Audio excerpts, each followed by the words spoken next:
All right, looks like we're ready to start. I'd like to welcome everyone to the third installment of the Icar ADAS webinar series. And this one is going to be on OEM information. And we have one little announcement off topic a little bit. Hyundai has released body repair manuals for 4 of their models. So those are going to be, these are out on the Hyundai website right now. And there will be more coming in the coming weeks and months as they get approved for release. So we just wanted to start off and let you know about that. To move on from there, I am Scott Van Hooley. I am at Icar. I am the Icar, the manager of the RTS and OEM technical relations.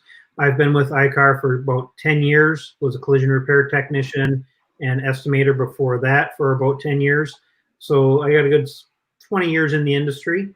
Started out with the RTS team back when it started, and have been doing that ever since. And with that, I'll turn it over to Mr. Jeffrey Poole. All right, thanks, Scott. Welcome, everyone. I'm Jeffrey Poole, subject matter expert at the Icar Tech Center in Appleton, Wisconsin. Been working on cars pretty much my whole life, and involved with Icar since the mid-90s, and joined Icar full-time in 2006. Currently reside in Appleton, Wisconsin, and work with Bud Center, who's next up. Good afternoon, everybody. Welcome to the third installment. As Jeff said, my name is Bud Center. I'm the manager of technical research and development at the Icar Tech Center. I've been with Icar for right about 4 years, and in the industry for closer to 36 or 7 years. Spent a lot of years with in a leadership position with MSOs, and started as a technician years and years ago, much like Jeff, and working in my father's shops and growing up in the industry. So I've been doing it just for a few minutes. Again, welcome to the third installment of the ADAS series. Josh, you want to introduce yourself next? I'm sorry, I think Chuck is up first. Sorry. Hi, I'm Chuck Olson. I've been in the automotive industry for about 40 years and heavily involved in diagnostics way before scan tools existed. And back in the days when cruise control and pulse wipers were considered high technology. Really happy to be participating with this and all the new technology that we have coming, and sharing and learning at the same time. So thank you, guys. Hey everybody, Josh McFarlin, Vice President, Strategic Business Operations here at AirPro Diagnostics. Been around the industry for 25 years now. Started off as a technician, got involved in the training space, spent a lot of time on the service side of the industry. Got involved in the collision repair side of the industry 7 years ago when I joined the team at Icar, and worked with you fine folks. Spent 6 years with Icar learning the collision repair side of the industry, and then had the opportunity to join the team here at AirPro just about a year ago. Happy to be here and glad to be able to support. How's everybody? My name is Eric Newell, Vice President, Field Operations and Business Development here at AirPro. Many of you may know me from my time with some MSO groups around the country. I have over 15 years experience from the collision side, and recently moved over to the diagnostic space roughly 4 years ago. So very excited to help any way I can through this conversation, and looking forward to how this develops.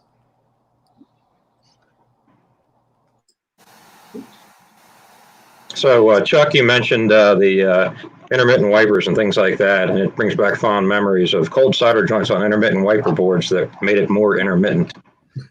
Yeah. All right. So, talking about the modern technology now, we get into a lot of conversations come up with repair facilities and people in the industry that I don't think necessarily understand that there's actually only a few manufacturers of all these cameras and sensors. But what's the difference? Why are there so many different repair procedures and different ways to go about repairing these vehicles when there's only a few manufacturers of these cameras and sensors? Chuck, you want to start with that? Yeah, I'll pick that up, and there's been a lot of discussion about this from tier one suppliers and from the OEMs as well. And it has to do how they integrate these systems into the rest of the vehicle and the software that's in the vehicle. So you may have one manufacturer that has a different software program, and even though they're using the same hardware and the signal to make things work, the way that it integrates with the rest of the system is where it becomes unique for each individual manufacturer.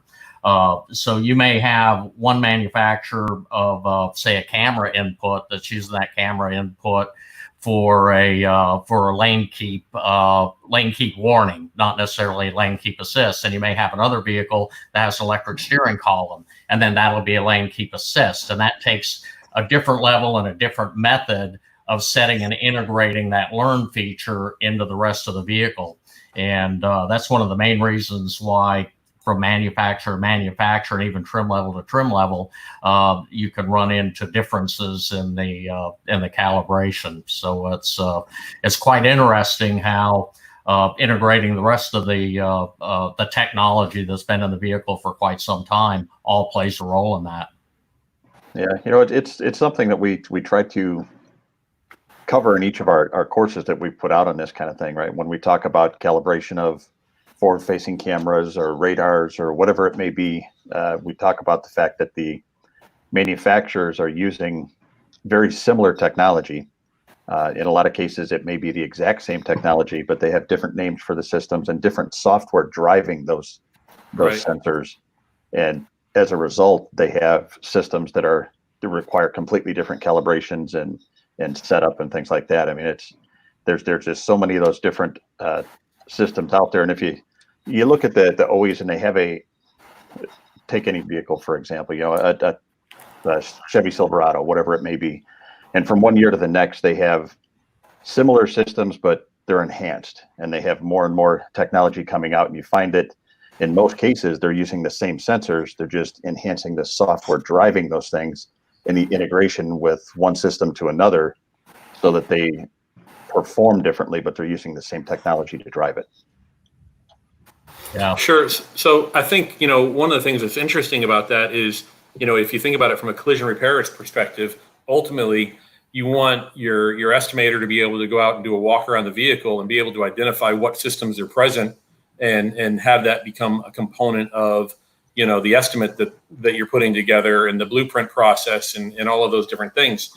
And going back to what Chuck said, the fact that they've got, a given radar sensor or a given camera may or may not mean, indicate which systems it's got. So you could have the side view camera and have blind spot warning, or you could have the same side view camera and have blind spot warning plus, a lane keep assist.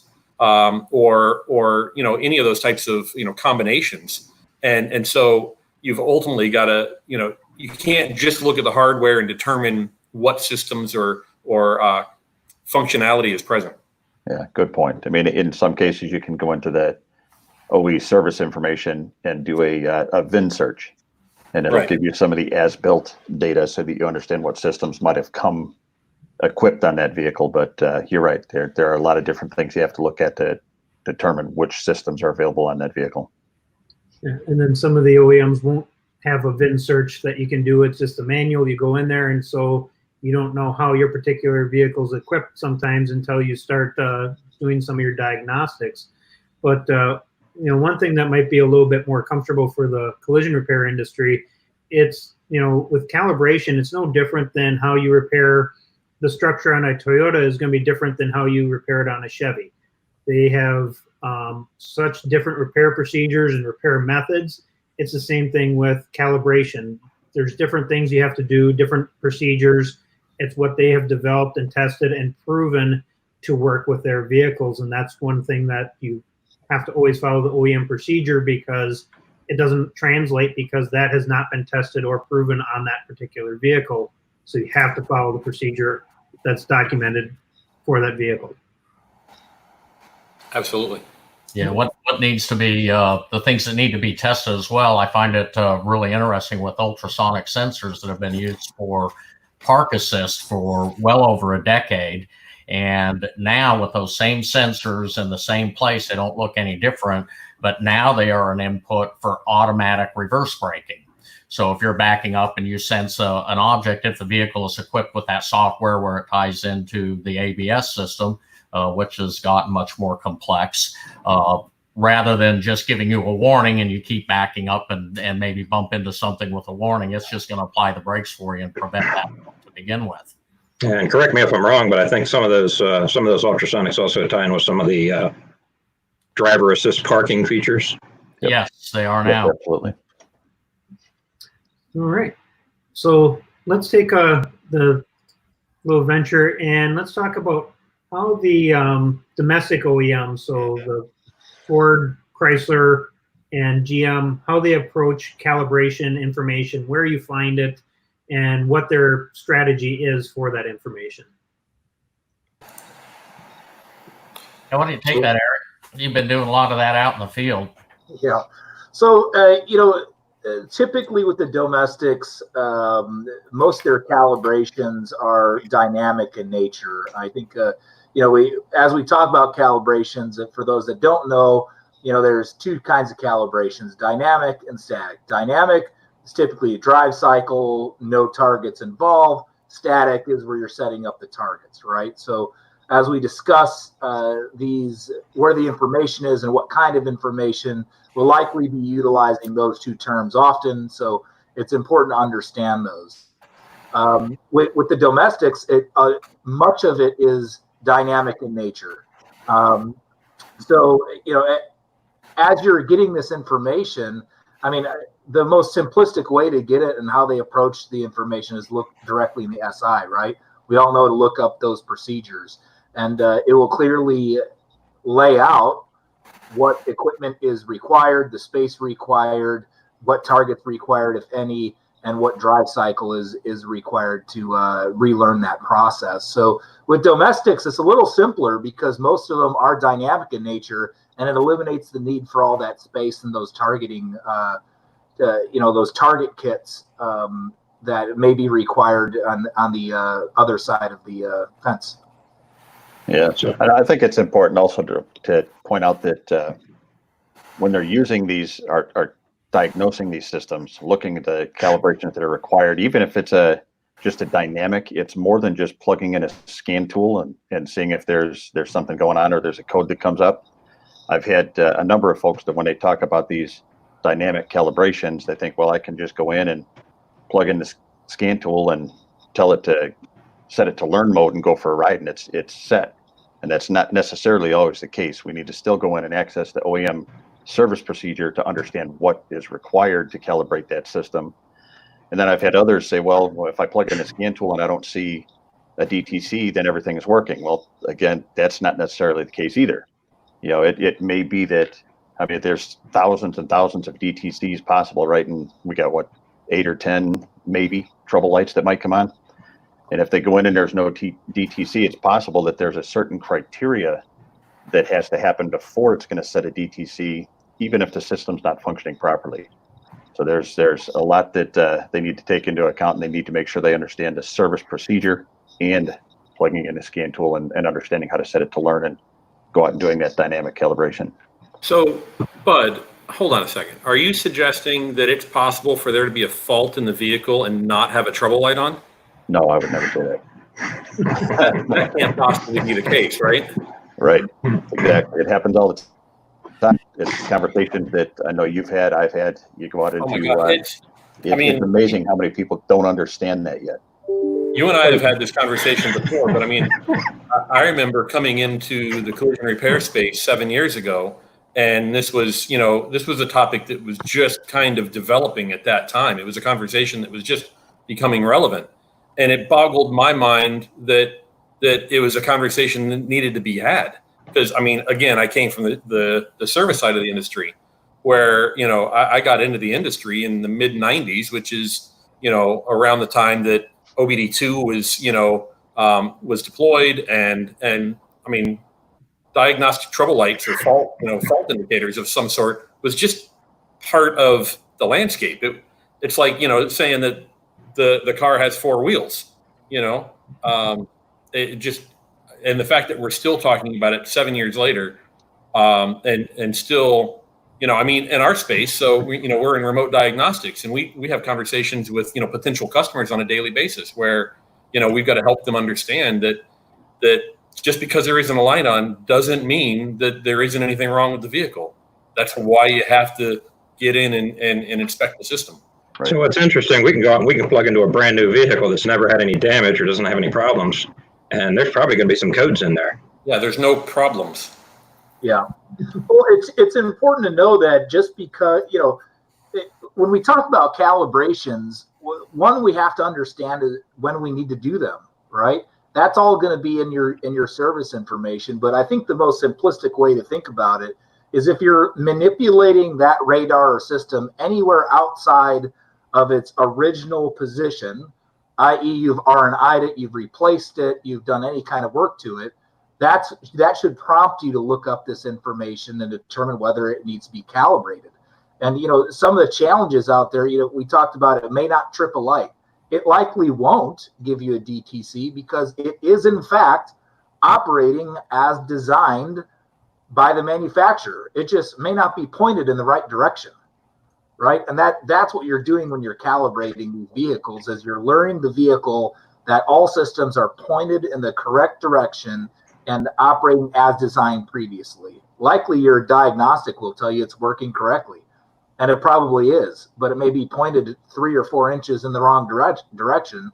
Or Josh, we had this conversation, millimeters equal feet when it comes to a subsequent crash, right? Sure. Yeah. If it's off just a few millimeters, that could cause some serious problems in a potential subsequent crash. Yeah, that's and I'll add to that. Even you point out some really good points there, Eric. Anytime that you take it off, and I've heard a lot of feedback from people. Well, I didn't unplug it. I put it back in the same place. There's no light on it. Should be fine. But then you've got on top of that, it's even when you don't remove these things, if you do work to the suspension or you change an alignment, again, going back to the OEM service information of what calls for that calibration to be done, because now you've changed the direction of that vehicle or possibly the height of that vehicle. So even if you don't take it on and off, there's other procedures that will call for that.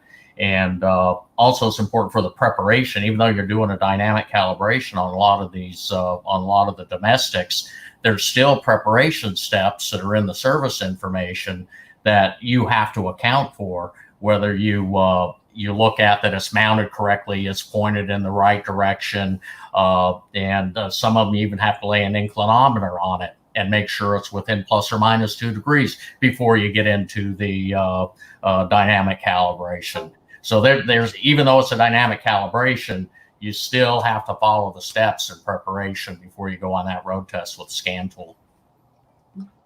One point that I want to make, I always try to make, when you're starting to look up some of this repair information, the OEMs, have done a pretty good job of pretty quickly getting the information in kind of a little bit more of an easy to find place.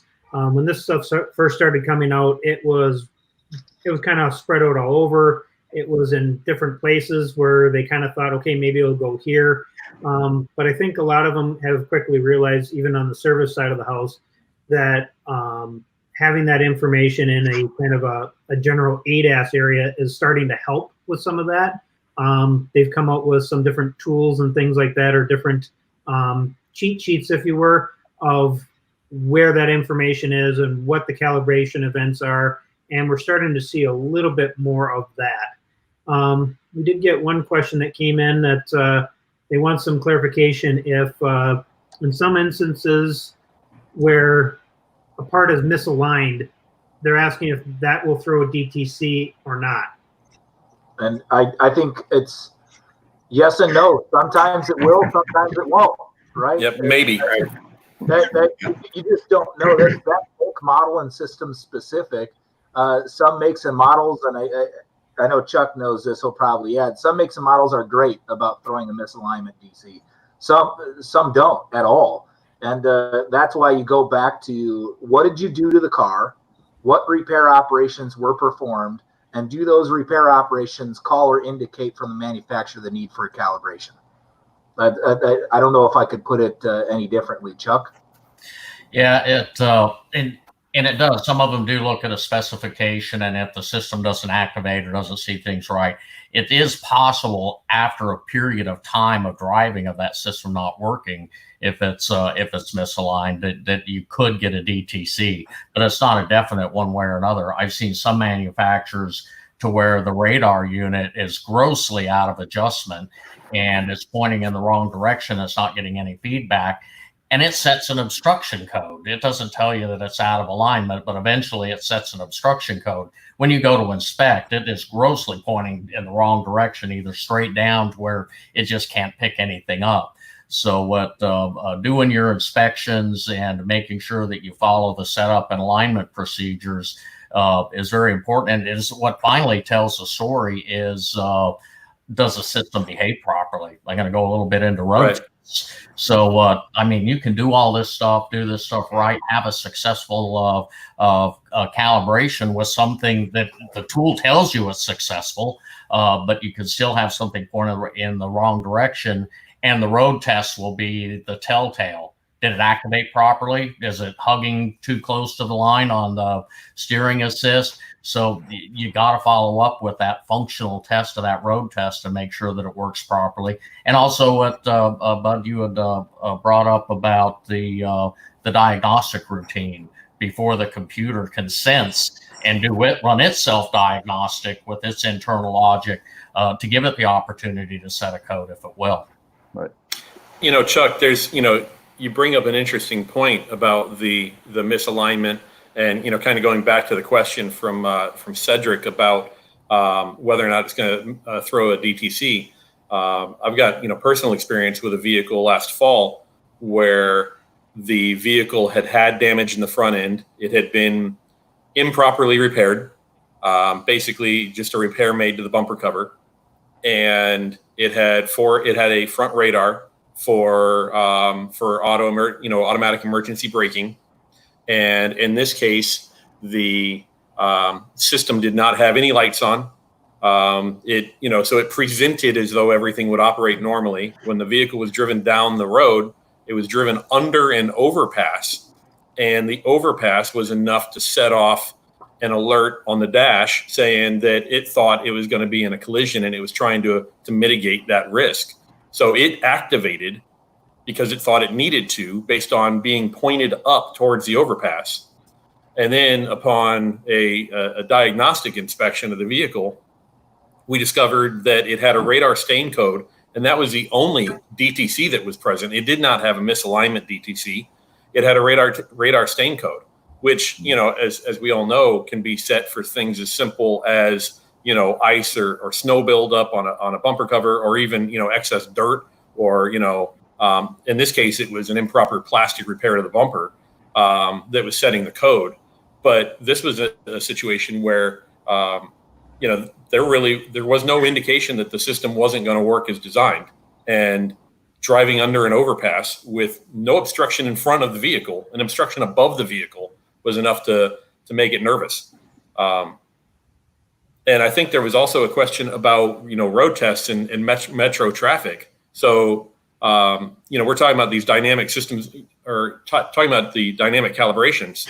And if you live in a major metro area and you get into the service information and find that, you need to, maintain highway speed for, let's say, 15 minutes at a constant of 55 or 60 miles an hour, and that's what the requirement is.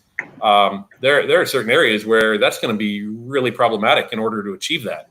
So now you start getting into questions of, well, what do you need to do to make sure that you can get reimbursed for that?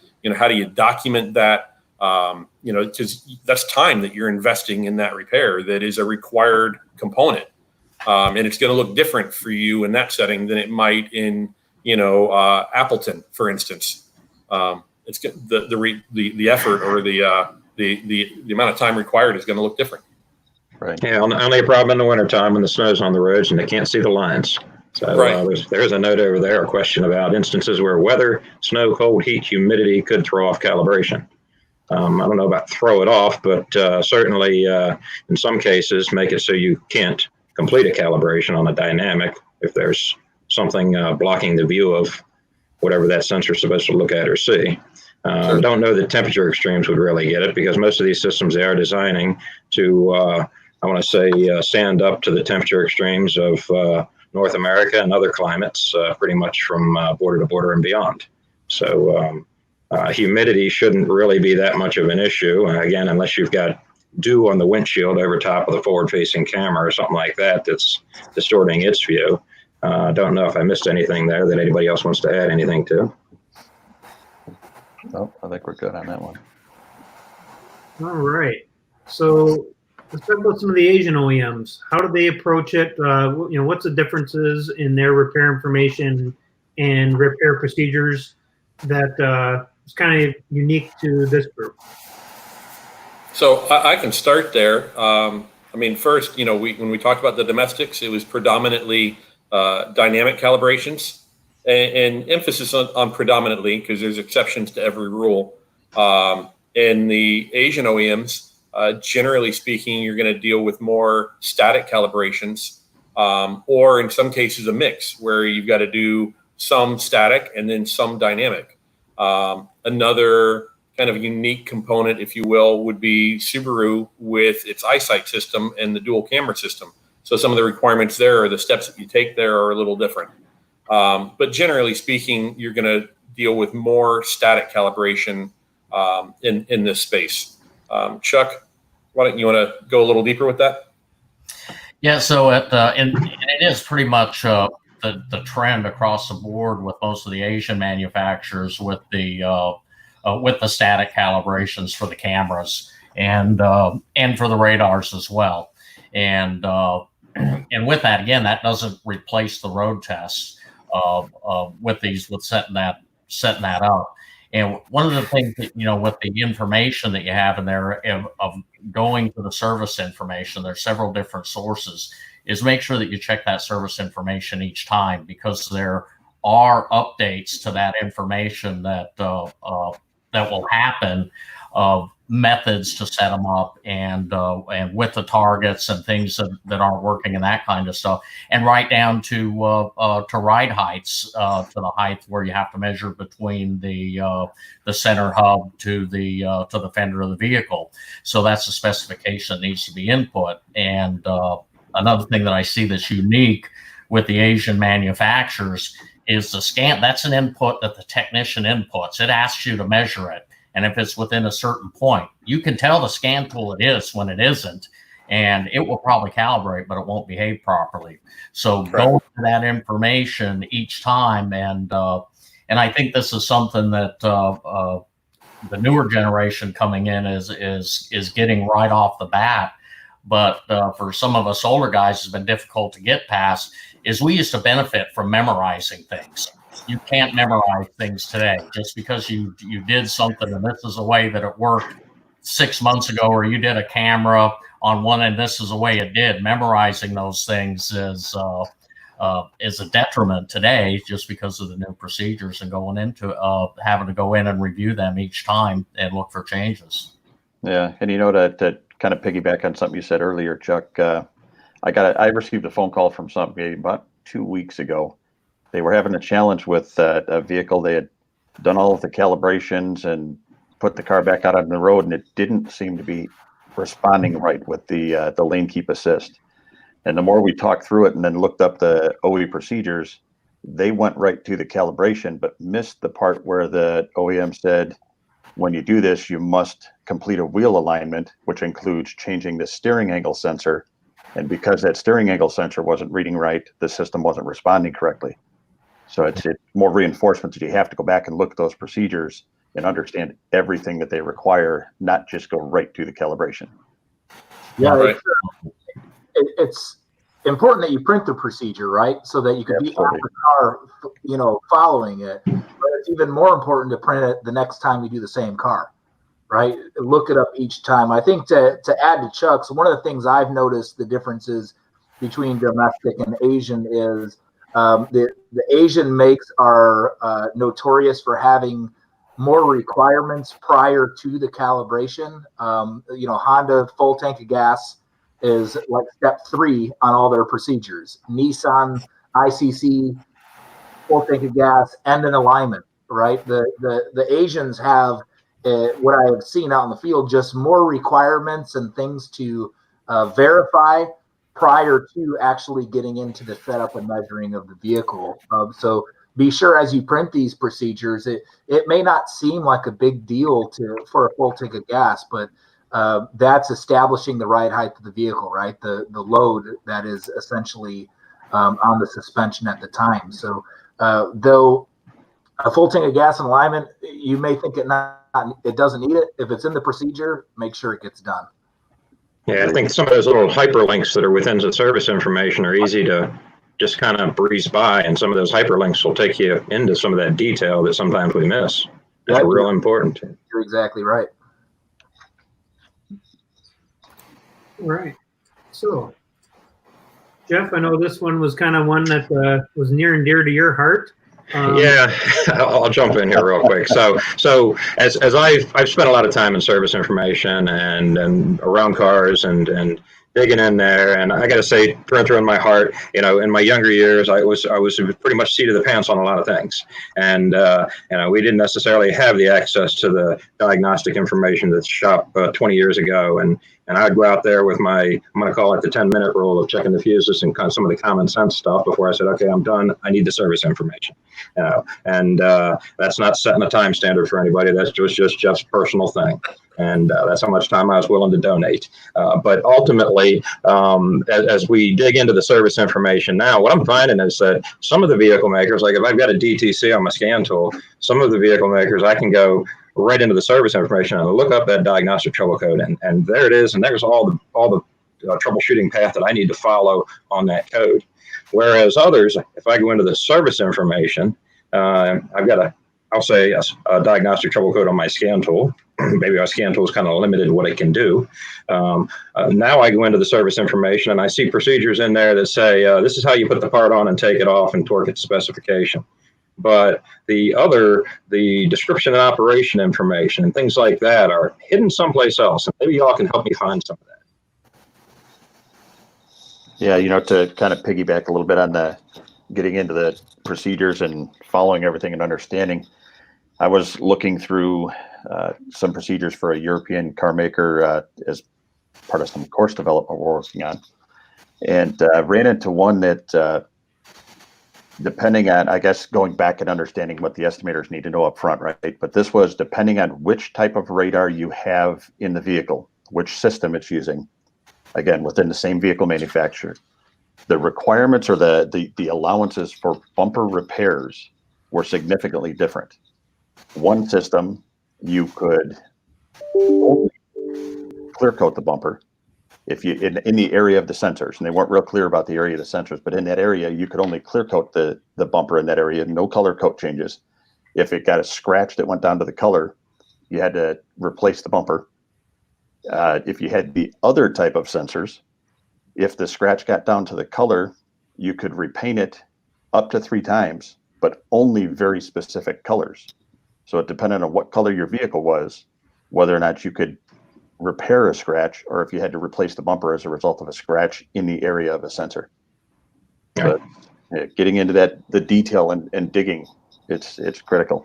But some of it, I'll say we hit kind of a wall at a certain point where you do need to have access to that diagnostic side of some of the OE systems in order to get into that description operation and all of the I'll say the flow charts that go along with the diagnostic trouble codes and things of that nature, and that's that's a bit of a challenge for us. Yep. Yeah, Jeff, I was just going to jump in there and say exactly what you did. It's near impossible as a collision repair facility to have experience on each OES software, each OE system, multiple makes and models across the whole board, right? I mean, here at AirPro, we're a remote diagnostic company. One tool handles all the makes and models, but we don't even expect our technicians to know every make and model and every diagnostic system. We have them separated, European, Asian, they're in their specialized categories because you need to have an expert in many times on these systems to be able to go through that diagnostic flow chart and understand the nuances of it. It's near impossible for a body shop to have one guy that could attack all these makes and models across the board. It makes it incredibly difficult. You're on mute, Josh. There you go. No, I think you raise a great point, Eric, and ultimately, Jeff, I think back to your point about the service information and knowing where to look. It comes down to repetition and experience. You've got to be familiar with these. You've got to be using them on a regular basis, and ultimately, that's one of the expectations that we have. When we think about what we do, so ultimately, we're trying to use the provide a service by way of the scan tool, but we're also providing a service by way of the research and the service information and the data to support, what needs to happen, and the documentation to go along with that data, recommendations, repair procedures, all of the above. It's not just a list of DTCs. If that were all we were doing, that'd look like an entirely different service. And so that's what you're ultimately up against. If you're in this space and you're trying to tackle it 100% on your own. Sorting through the, especially on a collision damaged vehicle that's gotten in and done any damage to, I'm going to say anything more than one sensor, and sometimes that's all it takes is one sensor that does a cascade of codes that reverberates through large number of systems on the vehicle. Sorting through that data, sorting through all of that, and trying to figure out, okay, what do I attack first? Yep. Yeah. Even within the Europeans, it's very unique because there's such a mix of whether it's a dynamic calibration or a static calibration or a little bit of both, or whether an alignment rack is part of the ADAS calibration procedure, and it's very specific with step by step. So you get in to do a calibration, it may not tell you exactly what it is in the service manual. But once you get into the scan tool application, it'll put you through a series of steps that you have to follow, and it could be significantly different from a Volvo to a Volkswagen to a BMW. So even within the European group, having technicians that are specific and very familiar with the Volkswagen Audis or the BMWs or the Mercedes is very important. Just because you're very proficient at one doesn't mean you're going to be proficient at another. And that's one of the big challenges that happens out in the field, and that we do at AirPro to address with our team of specialists that focus on those. Yeah, I see we've got a question asking about that. Will shops have ADAS specialists? And I think while that's a business decision for each individual shop, I think we will see a significant number of shops start to have ADAS specialists on board, people that can, even if they're working with an outside service such as AirPro that are helping them through those calibrations, they'll have somebody on staff that understands how to set the targets up and how to understand the procedures and do the things they need to do on their end to assist. So I think you will start to see that in the shops. Yeah, I guess I would answer that in a similar fashion, Bud. But I would just say the answer to Cedric is 100% yes. You got to have an ADAS repair specialist. The question is whether or not that person is on your staff, whether it's an outside vendor that you're working with, whether it be mobile or you're sending everything out to dealerships, or you're working with a remote diagnostics provider, such as AirPro Diagnostics. But ultimately, you got to have a solution there because at this point, as each model year rolls out, the amount of penetration into the marketplace or into the car park for ADAS related technology is only going to increase. And it's already pretty darn high. And just tying something back real quick to something Chuck said about the alignment rack, something to really consider. Just like if you think about it, just in more basic body terms, having the structure right is going to make it a whole lot easier to get the panel fit right.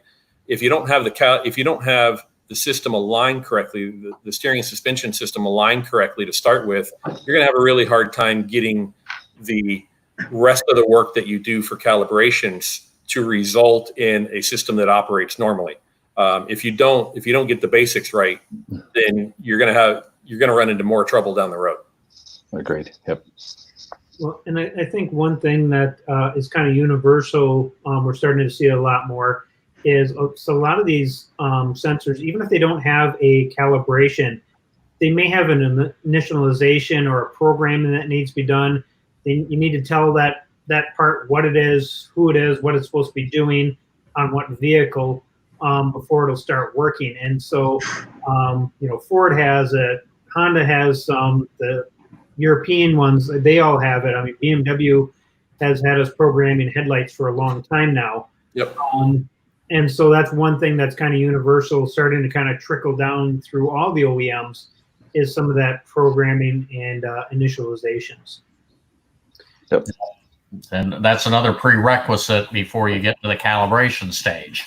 Yep. So if parts been replaced, those are the things that that you have to be aware of. So yes, with an ADAS specialist, but they're still going to need support unless you can have somebody that's very proficient across the board with multiple manufacturers, or unless you are specialized on one or two manufacturers that you can address, because there's so many different variances. It's crazy. Okay. So once again, here's my shameless plug for RTS. And on here, we have the collision repair, the ADAS calibration and scanning article hotspot. And what this is we've just gathered up a lot of the information that we've written articles on, and we give you this hotspot article. So make sure you go and we'll put the URL in the chat. This will get you a lot of the links to other articles. So like this one here, we did a series of articles on locating ADAS information, and it's broken down by manufacturer. So we're not giving you the repair procedures or trying to take the place of it, but we're helping you find that information and where it generally is. So that's just kind of one of the little tools that we have on RTS that will help support you in your research on some of these different vehicles. It can save a lot of frustration. I'm saying. Right. So as we've had with other webinars, here's just a list of the Icar courses currently available, centered around the ADAS topic. So if you want to get in and learn more about these ADAS topics, go into the Icar website and check out all these courses that are available for ADAS, and they'll help you get on your way to understanding these ADAS systems, how they function, and the repair requirements. All right. So our next webinar is July 28th at 3 p.m. Central Standard Time. And it's going to be get your shop ready and be prepared for ADAS repairs. And so with that, if we have any other questions that we didn't answer today that you'd like to see an answer to, we'll hang out here for a little while. And if there's any final comments you guys want to add, go ahead. I would just say thank you for having us on the webinar. Here, thanks for having our team on. I think I could speak for all three of us saying that. Well, thanks for Yes, absolutely, joining us, and we appreciate your time. And again, thanks for joining us. Yeah, happy to be here, and good to see some familiar faces. All right. I did see a question that was unanswered regarding space. I think the question was, is the space getting easier from a shop for static? It says the space requirements getting better for shop space for static calibration. I guess I'll take the end. Short answer would be not really. They've remained pretty much the same. Toyotas remain the same. Hondas remain the same. I have not seen out in the field any reduction in space requirements from a static perspective. Yep, and same here, looking through service procedures. As Jeff has stated many times, we spend an awful lot of time going through the service manuals, and I have not seen anything that would suggest that there's a reduction in space coming. Yep, I seen the one that points out from Ken about the steering wheel position sensor being very important in all those systems. That is not an understatement at all.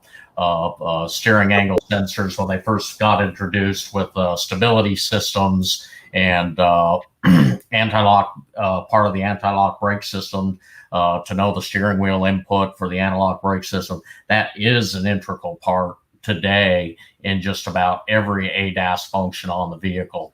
And again, that's why it comes down to so important with an alignment. When alignments change, one of the first things that you're going to have to do is a steering angle calibration.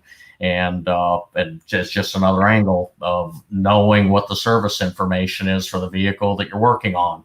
Some of these steering angle calibrations happen by doing some physical things on the car, like cycling the keys and turning the steering wheel back and forth. Some of them are started from the scan tool, so you have to know the procedure, what you're working on, and don't overlook those steering angle sensors. So I know a few vehicle makers use yaw rate sensors and other dynamic motion sensors, and in some cases they're incorporated in the restraint system, ECM. Yep.